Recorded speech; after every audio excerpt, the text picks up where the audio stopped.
আসসালামু আলাইকুম। আমি মোহাম্মদ মেহেদী হাসান, গ্রোআপের ফিল্ড সুপারভাইজার। আজকে আসছি শিবগঞ্জের গোপীনাথপুরে, কৃষক ইউনিয়ন গোপীনাথপুর। এটা আমাদের আলুর প্রজেক্ট। এই আলুর প্রজেক্টে আমরা আপনাদেরকে দেখাইছিলাম গত 2 মাস আগে আলুর জমি কিভাবে লাগাইছিল এবং জমির লাগানোর ভিডিও আপনাদেরকে দেখাইছিলাম। এখন আসছি আলুর গাছ কতটুকু বড় হয়েছে এবং বিস্তারিত চাচার সাথে একটু কথা বলবো, যিনি এই প্রজেক্টের মালিক, তার সাথে একটু কথা বলবো। আসেন। আসসালামু আলাইকুম। ওয়ালাইকুম সালাম। চাচা কেমন আছেন? আলহামদুলিল্লাহ। চাচা আপনার এখানে কয় শতক জমির উপর আলু লাগাইছেন? 35 শতক।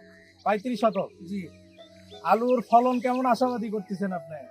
ইনশাল্লাহ বিঘে শতক প্রতি 1.5 মণ পর্যন্ত হবে ইনশাল্লাহ। শতক প্রতি 1.5 মণ। 1.5 মণ। আলুর ফলন এবার গাছ মানে অনেকটা বড় হয়েছে। হ্যাঁ, বড় হয়েছে ইনশাল্লাহ। এবার এখন এইবার গতবারের তুলনায় কি এইবার আপনি আশাবাদী যে ভালো ফলন হবে? ইনশাল্লাহ গত বছর চেয়ে এবার ভালো হবে আল্লাহর রহমতে। যাক, আলহামদুলিল্লাহ। আবহাওয়াটাও ভালো ইনশাল্লাহ, মোটামুটি ভালো।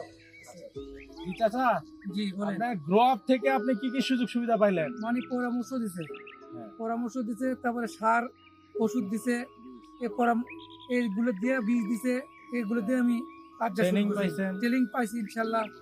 আমাদের গ্রোআপ থেকে যদি আরো ভালো কিছু যদি আপনি পান, তাহলে আশাবাদী আপনি কেমন ভালো আরো কিছু ভালো করতে কিছু পারবেন? করার আশা আছে ইনশাল্লাহ।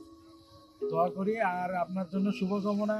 আপনার আলুর ফলন যাতে ভালো হয়। জি আমাদের গ্রো আপের সাথে থাকবেন, আমরা ইনশাল্লাহ। গ্রো আপ সবসময় আপনাদের পাশে আছি, ইনশাল্লাহ। থাকবো ইনশাআল্লাহ।